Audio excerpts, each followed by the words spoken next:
Yam watching some more Adom TV, Badwam so, yada Apostle Dr. Nita Kutegwase, and in Cranshansam, dear do sono ya Badwam Cassian, some on the Obertia Bini. Yaman Penny John Dramani Mahama, they told for some for, I would do one more be man in any mosa pomodendie, or mano any kind one she in emo, ya de hon some no ebeba. Now for Yakwa share, sir, and no fusuma. So what the ma will bar abosumi sia, crana dache. And I would agina ye teach you up pomodin any nim dear famous answer meaning simbi and opay yade browse Adom TV Badwam Casio ko Facebook /Adom TV yadem live or go TV 119 DSTV 280 ko YouTube ne search Adom TV tube faseda mama Joy Trish na ko Facebook ni Instagram ontade papa we bi ewo ho na Frederick Opticals so ehwe yeni no aboho ban ti wo kwa obenya bi mididi afia amankwa tamaklo afia ni de mientie said nsam chiremu ankasa etie Ghana yema mpani John Dramani Mahama de to fotosanfo ahodo a wa bibiman enyina ni mu sei wa pomodin mu nsemu no won hye ho no mo kenapa na won ye ne sai beboa apomodin mu wo de nsemi to the African Health Sovereignty Summit ekoso won kran. We must therefore urge our ministers of finance, and I'm sad our minister of finance is not here, to treat health as a capital investment, to encourage sovereign wealth funds to allocate resources to biotech, to diagnosis and resilient infrastructure, to call on economists to revise national accounts to reflect health as productivity multiplier and not a consumption expense. Assigned to a bibiman enimse womo enwese ensema omanfo eka se apomuden eyadia etwe oman no esikasem no eye niema etwem na nokra bia enim. Health is the engine of productivity and bedrock of inclusive growth. The WHO has shown that for every $1 invested in health resilience, it yields up to $4 in return. Kane mampenin awo Nigeria Olusegun Obasanjo enso editudwa se ohwe Ghana ensema yeditudwa se Ghana beyond aid ehu behia pa se Ghana fonso efato wono honso na womo enhyase enye African beyond healthcare na bebo apa mapomuden honsem akonenim. Here in this country some time ago the slogan was Ghana beyond aid. I believe the slogan for us should be now Africa Health without aid.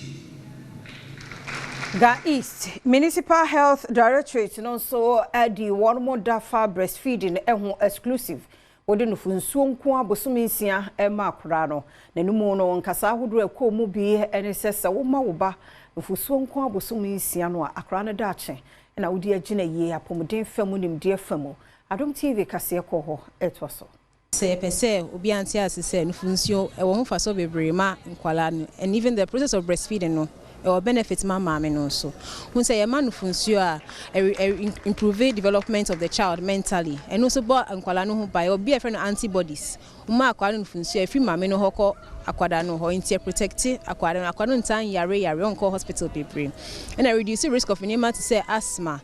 childhood obesity, type 1 diabetes, and autoimmune diseases. Inti nufunsi there were home for so bebre and a for about times so home benefits because I reduce the risk of cancer, breast cancer, ovarian cancer. Inti ye pese obi anti asese nufunsi no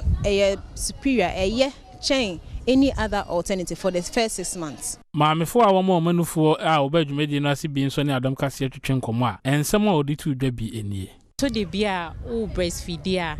eya ekroba nufo no anoba ende mesua se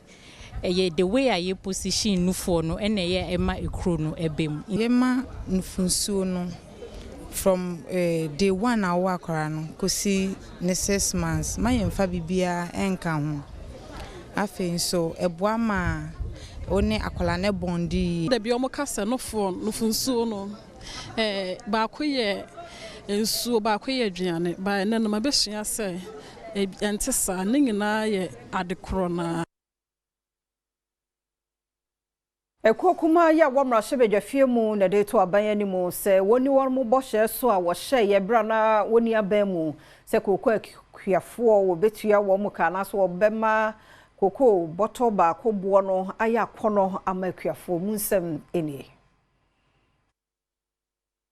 Ghana Civil Society Cocoa Platform and need central for she much sheswa nina efa cocoa bo for kra enada Ghana for to some for edeba tu dwano emu we no kyerɛ dia wono mu edi aban ho ya pa esanse bo hye bebriba wo hye wono mu enye no eno wedi so ebra ye ne steering committee member de ma platform yi Patrick Nate twetwenkomo no kyerɛ se won hwehwɛ mu ahodo wa nyina no se aban no enka wo the world market price ha mu kyekye mu eduoson eno edi dwumade a na nkate se wotua wono mu 3677 cedis ne mum no enye 3,228 Ghana cedis 75 pesos. Na ye hwe na ye fine average ye kan ni nyina bo mu a ye gina mfimfini no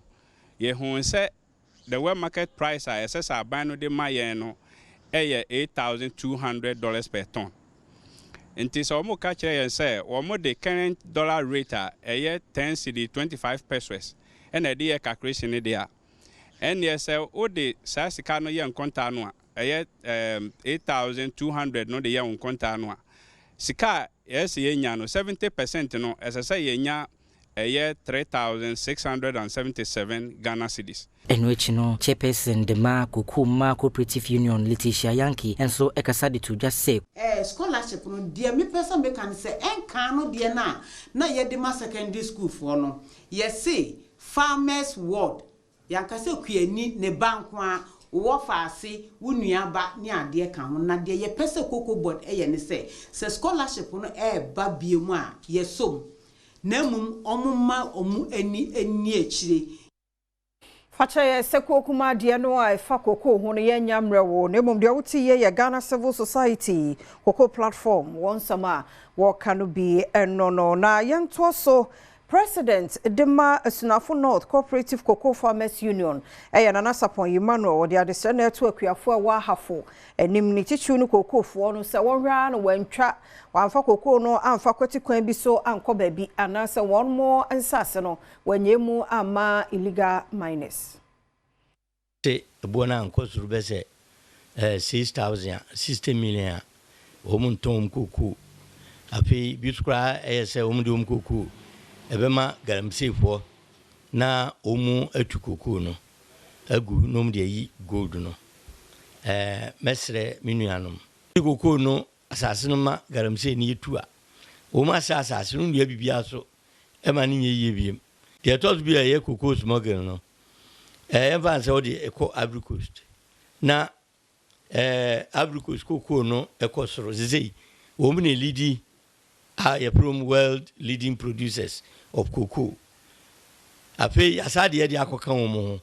E che se ye de ende enye kura wo se yetim bɔ modern bɔ ho ban.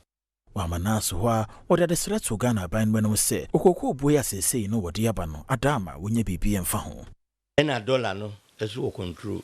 e wudwa yedi so. Enti de misra ban se homa ekoko boda sonte. Se wagina eso se manoni dwano e wo fom na dollar nso aba fom no nyanyam bia se dollar no kosra na amanoni eso ebo no kosra wonyina so no ntum omfanye se watum awie na ye de to season ni nyina ene ba se mo akuafo no awofo ya wo mo baba mo amfie dunum Adib Alhassan enne wakonya ne nkwanhia wo suku Kimbu Senior High Technical School no eno awaya amamre ne amane akra no Adib Alhassan a wodi mfihia dunum a no ko school e wo Kimbu Senior High Technical a wato nananom e won sedo enam osuku ni bia one no enya amentim ho ase ebusua no aba besie eye Adib Alhassan na Badwam news in central for any assembly member Emma Latabi Okoshi etwetwe nkomo no odi nsem se na tudwa this year the ehun say yabeye Islamic prayers for the dead amano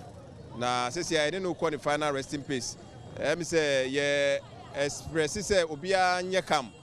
the SNS awie nti obia nya abotro ye mpese obia beko akoye bibi basabasa because the school is cooperating the corporate to ninso yanya no Nti I don't know, there's no reason for anybody to do anything detention beba. Opinion leader Bakunzu so wala tabi okoshi Muhammad Ali enso aban nim se wo mo enhwe na wo ma emra enye adwuma na atentene enye eye Adib Al-Hassan ebusua edia.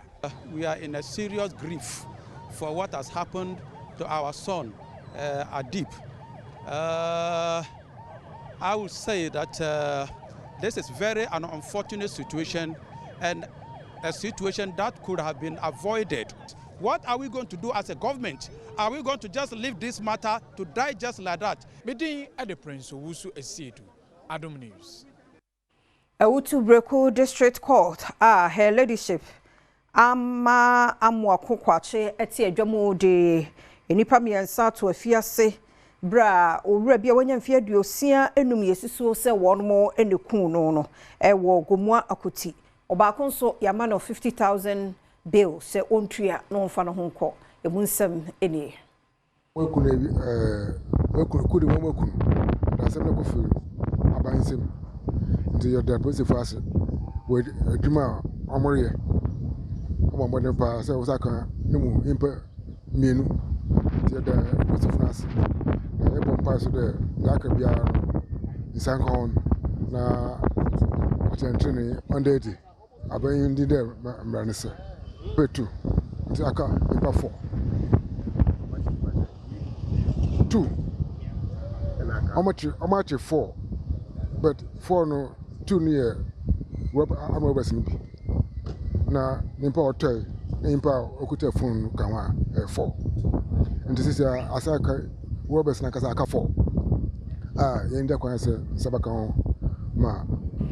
Aminya no so na Adom TV Badwam kase no memfansi ha meda semre ne adaje a wode maye wadaroma tweye ye wode bonkrata no ho ne Adom online stories no ye kwaba sisi ye nche medin afia amankwa tamaklo